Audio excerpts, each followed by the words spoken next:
en la piel. Esta vez vamos a hablar de las distintas tecnologías que se usan en una lipo. O sea, cómo puedes reducir un talle, por ahí algunos centímetros, el doctor nos va a contar hasta cuánto se pueden reducir, y obviamente tensar esa piel para que no te quede mal después de una liposcirugía, de una lipoaspiración, de una lipoescultura. ¿Es así?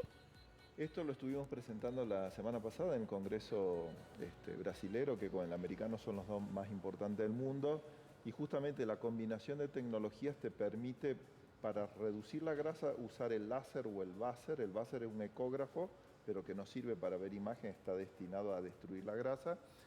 Y aspiramos con un sistema neumático que se llama microaire, o los brasileños le dicen vibrolipo porque hace una pequeña oscilación, para que la aspiración de la grasa sea más pura. Y eso nos permite hacer una lipotransferencia a nivel del glúteo, lo más habitual en la mujer, en el hombre en los hombros, en la zona del pectoral alto, o a nivel de los rectos de los abdominales, en menor proporción en los glúteos en los hombres, para tener mejor resultado. Es decir, por eso se llama lipoescultura, es sacar y poner de diferentes partes del cuerpo en el mismo paciente. Y que cuando terminábamos la lipo y nos íbamos, ahí entra el Renuvion para tensar la piel. El Renuvion no es una tecnología para destruir grasa, sino que es una radiofrecuencia, no es un láser, que me va a producir una retracción, una quemadura de la piel. Obviamente que si la lipo es una paciente magra, flaca, como en tu caso, y solamente el abdomen o las caderas, no hace falta. Pero cuando hacemos pacientes de múltiples áreas, espalda, cara interna del muslo, rodilla, lipotransferencia, estamos quemando la grasa y a su vez estamos usando otra quemadura que es el Renuvio. Las mandamos a una cámara hiperbárica para que se recuperen más rápido. ¿Qué es una cámara hiperbárica? Se acuesta el paciente y recibe oxígeno, no a través de una sonda en la nariz, sino a través de todo el cuerpo. No tiene que estar desnudo, así con una ropa de algodón, y eso va a producir que cicatrice más rápido, que le duela menos, que se recupere mejor, y te mejora también eso la calidad de la piel. Ajá.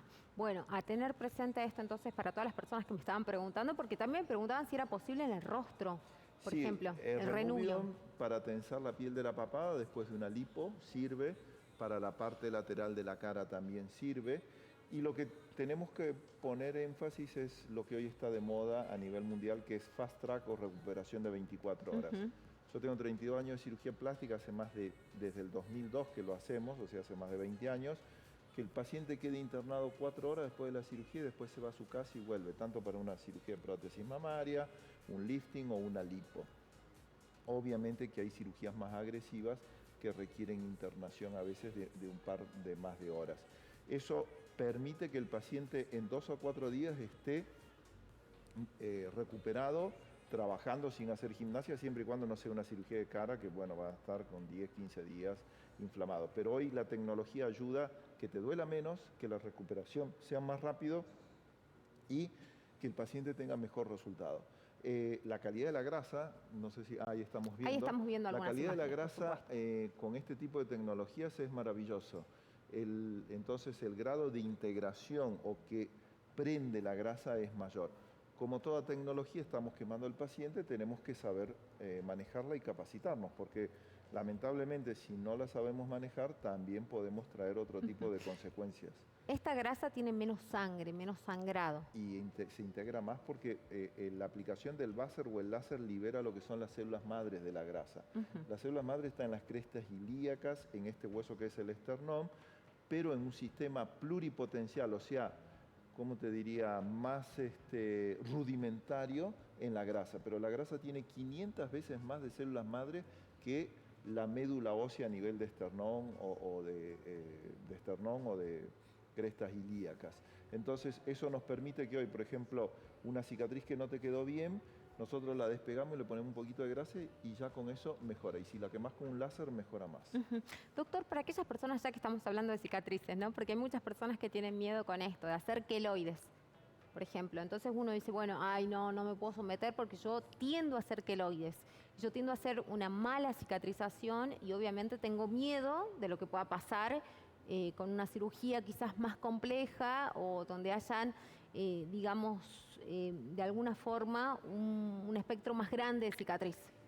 Yo me formé en Brasil y mi ex jefe decía que cada paciente tiene la cicatriz que se merece. O sea, nosotros vamos a hacer un diagnóstico Sí. y no es por ser más benévolo o maligno con el paciente que le vamos a decir, vamos a hacer los cortecitos que no llevan punto de 3 milímetros, hacemos la lipo, y si esa paciente en el abdomen fue mamá y los músculos más que separarse se divorciaron, hay que volvérselos a coser. Entonces ahí sí hacemos una cicatriz del tamaño necesario más grande, retiramos piel, cosemos los músculos, pero que hay que explicarle al paciente. Ahora, el queloide es el 1% de la población, 1,5%.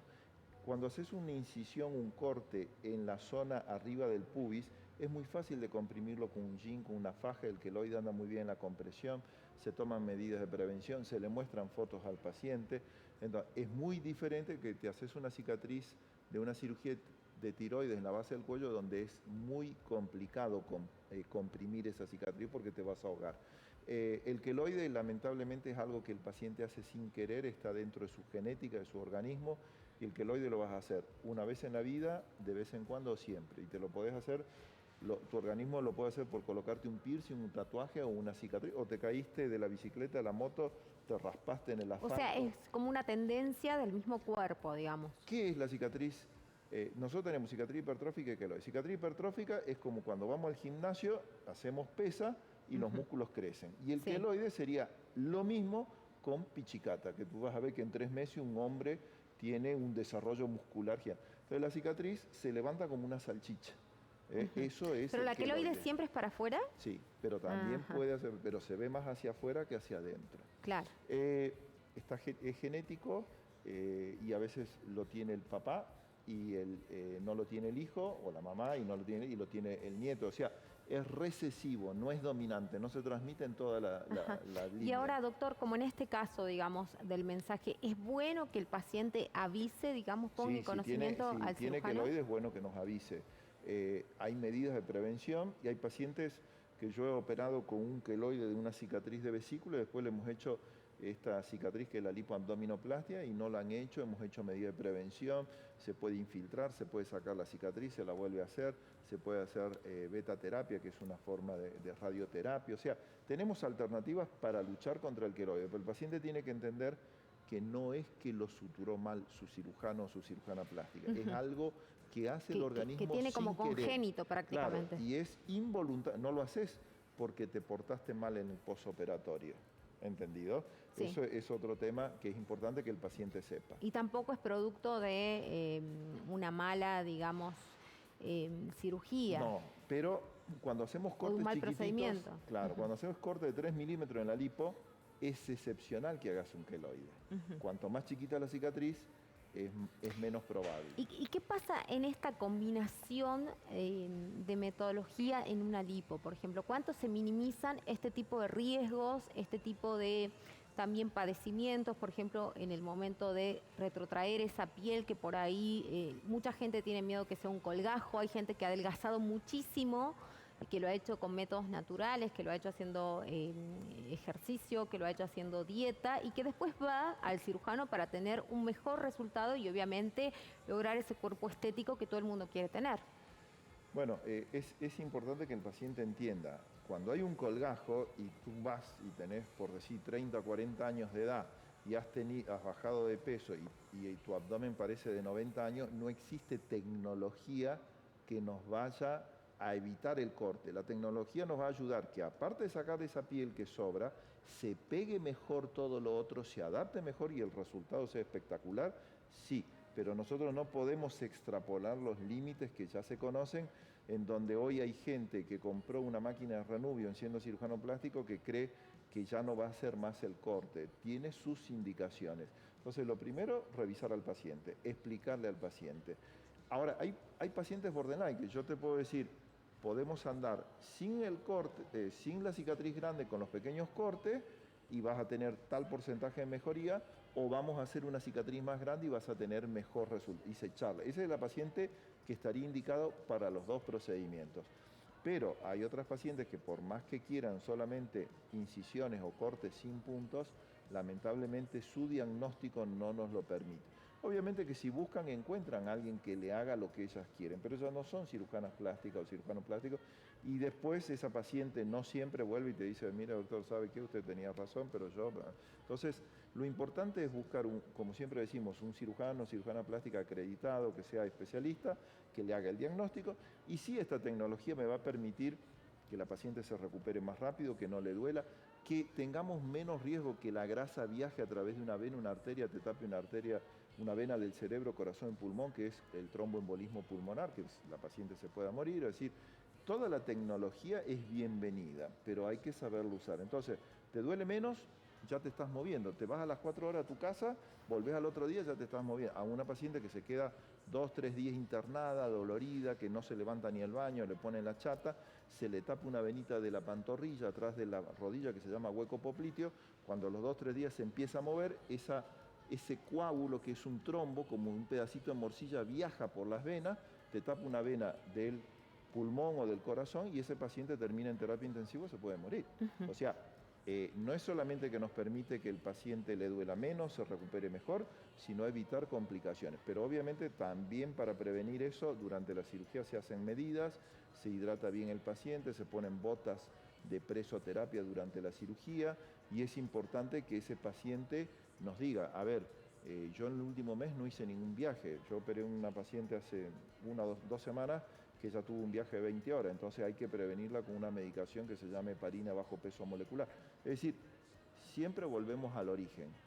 Un lugar especializado, es decir, una buena clínica, un médico que sea especialista en cirugía plástica y un paciente bien informado. Esa es la tríada de seguridad que preconiza la Sociedad Argentina de Cirugía Plástica. Por supuesto. Bueno, tengo otra consulta que está muy buena porque me imagino que esto es algo frecuente, todo el mundo quiere recuperarse rápidamente. Y bueno, y esto pasa con los embarazos frecuentemente, doctor. En algún momento yo se lo consulté porque dice aquí la paciente, ¿no? que pregunta, o la posible paciente, dice, hola chicos, ¿cómo están? Quisiera saber qué pasa, acabo de parir y quisiera lipoaspirarme. Estoy en condiciones de hacerlo. Hace 2 semanas di a luz, me quedó muchísima panza, tengo un colgajo terrible y me lo quiero sacar. ¿Es posible en este momento o no? Todo es posible, pero no es aconsejable, no es seguro. Hubo una época cuando yo vine hace 28, 30 años atrás que en la misma cesárea uno le podía hacer una lipo, eso quedó hoy contraindicado por los riesgos. Sí, porque uno ve mucha gente que acaba de parir y sale... A ver, Mabel. Como si fuera, no sé, como si fuera que no ha pasado nada, ¿no? O sea, como antes de embarazarse, digamos, doctor. Salen el estómago plano. Lo vas a encontrar. Yo hice 3 casos en Salta cuando vine hace 30 años. Hoy no lo hacemos por los riesgos. Entonces, esta paciente o futura paciente... 2 semanas después de parir. Hay que esperar 4 o 6 meses. Ella tiene que dar de amamantar, que eso va a ayudar que el útero se achique más rápido por el reflejo de la prolactina.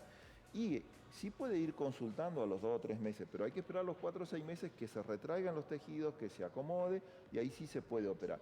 Pero sigue habiendo casos en donde mujeres que van a tener su hijo se hacen una lipo o una mini lipoabdominoplastia, una abdominoplastia en el mismo acto. Pero ya pasó hace muchos años en Salta, en 3 sanatorios, durante 1 o 2 años, pacientes que quedaron en coma, en terapia y que por suerte no les pasó más que un susto, no se murieron. ¿Por qué? Porque buscaron y encontraron un médico que encima no trabajaba en Salta, venía de Buenos Aires a operar, y que hicieron una embolia, que no sabemos si fue grasa o una embolia de líquido amniótico, porque después de que tuvo el parto estuvo 6 o 8 horas en el quirófano. ¿Entendido? Entonces, o sea, en el mismo procedimiento nace el bebé y automáticamente se hace, digamos, este procedimiento. Eso alguna vez no es que estuvo permitido, pero se hacía. Yo hice 3 casos, pero... Es riesgoso. Es riesgoso. De 25, 30 años para acá está estipulado, escrito, está publicado, se habla en los congresos que no es para nada recomendable. Ahora, cuando es una persona mediático que tiene condición económica, siempre va a ser una oferta y va a encontrar algún médico que le haga lo que quiere. El tema es evaluar los riesgos. Yo personalmente no lo haría, he hecho 3 casos, pero como te digo hace mucho, quizás un cuarto que no recuerde. Y cuando no se mencionaba este tipo de riesgos, digamos. Claro, no se conocía todos estos tipos de riesgos. Ahora, si esa paciente no puede hacer dieta mientras esté dando de amamantar porque su hijo se está o su hija nutriendo a través de su leche.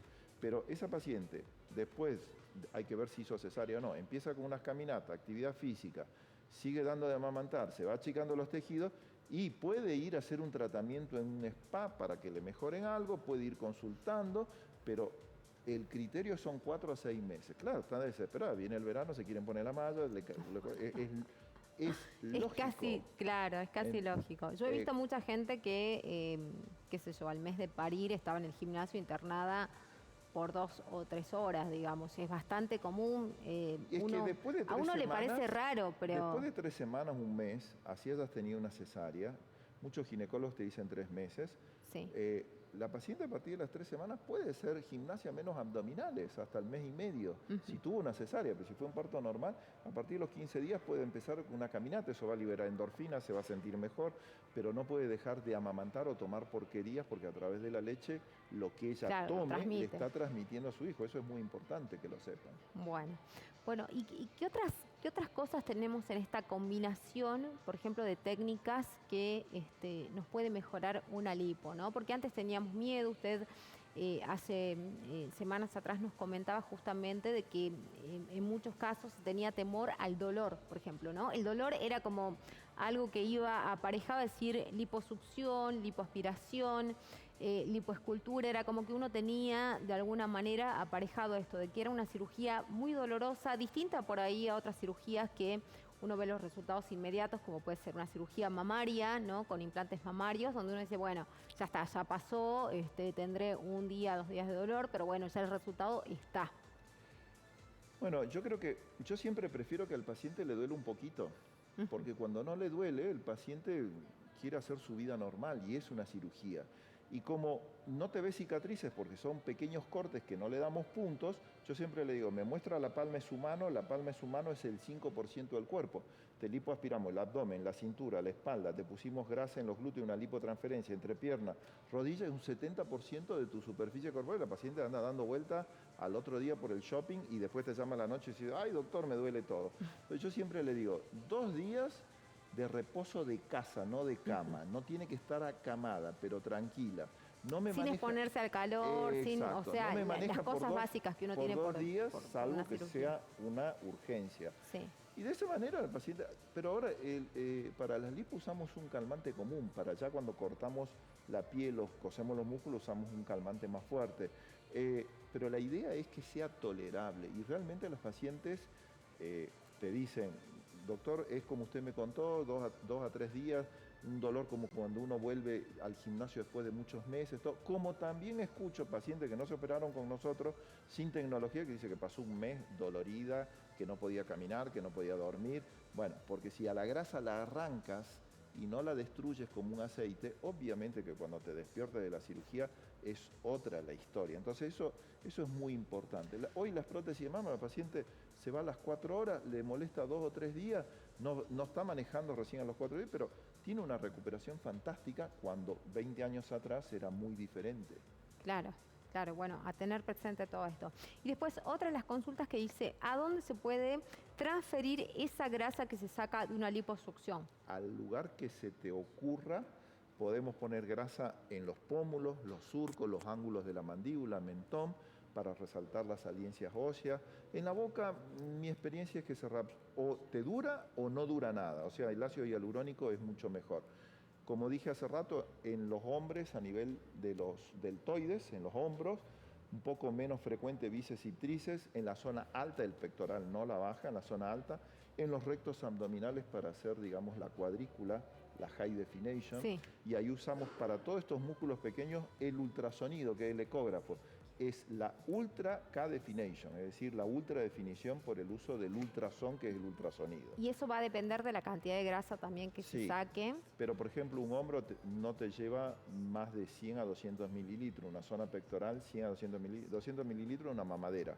Los rectos abdominales entre 20 a 40 centímetros cada uno, generalmente son 6 o 4, por eso se llama six pack, que es 6 o 4. ¿Y qué se evalúa, doctor, al momento de decir, bueno, esta paciente sí, o sea, con gimnasia o con ir al gimnasio tradicionalmente no va a cambiar esa zona del cuerpo y realmente, efectivamente necesita otro tipo de procedimiento? Bueno, yo te voy a decir algo que lo dije en el Congreso la semana pasada y en México hace un mes, mes y medio. En los últimos 5 años empezamos a operar pacientes que antes la mandábamos al psicólogo, al psiquiatra, porque iban y decía, doctor, sáqueme 200 gramos de grasa de acá, ténseme la piel y lo poco que tienen, póngamelo en la zona lateral de los glúteos y son flacas y tú las ves en una malla y están con un Y físico son divinas, espectacular. claro. Por ahí te miran otros colegas hace 5 años y te decía, le estás robando el dinero a esta mujer porque no tiene indicación quirúrgica. Hoy tenemos ese tipo de pacientes que el problema es que son altamente exigentes, porque obviamente tienen que quedar mejor de lo que están. Claro. ¿Entendido? Claro. Pero para eso es importante charlar. Un paciente informado es fantástico. Tú le mostrás una foto. En el caso del cuerpo no hay problema, no se ve la cara de quién es, salvo que tenga tatuado el nombre, que eso habitualmente nadie No lo pasa. tiene. Entonces, le explicás, hablarle claro, que vaya 2, 3 consultas y después que ella decida con quién se opera. ¿Entendido? Pero hoy tenemos un nivel de exigencia de este tipo de pacientes que también hay hombres, ¿no? Pero el hombre no es tan exigente como la mujer. La mujer es mucho más exigente, no quiere, por ejemplo, yo no quiero cicatrices visibles en la espalda porque, doctor, me quiero operar y quiero ponerme cuando tenga el resultado toda la espalda libre. Entonces tenés que esos pequeños cortes de 3 milímetros, escondérselo bien, que Por después de supuesto. 3 o 4 meses yo sé dónde están, pero si no ya prácticamente no se ven. No se ven. Pero ese tipo de pacientes hoy es muy frecuente, es muy interesante, pero hay que informarles más, ¿entendido? Y siempre el 2 más 2 es casi 4. Lamentablemente, quien no tiene complicaciones es quien miente o quien no opera. Bueno, interesantísimo el tema entonces para que cada uno pueda hacer su consulta y obviamente pueda sacarse las propias dudas si efectivamente necesita o no esto. Y además todo lo que hay, ¿no?, nuevo en el mercado para ofrecerte y obviamente para que tengas los mejores resultados. Muchísimas gracias, doctor. Gracias, Gracias por Mabel. acompañarnos como siempre y por traernos esos temas tan lindos. Nos vamos a la pausa, quédate ahí, ya volvemos.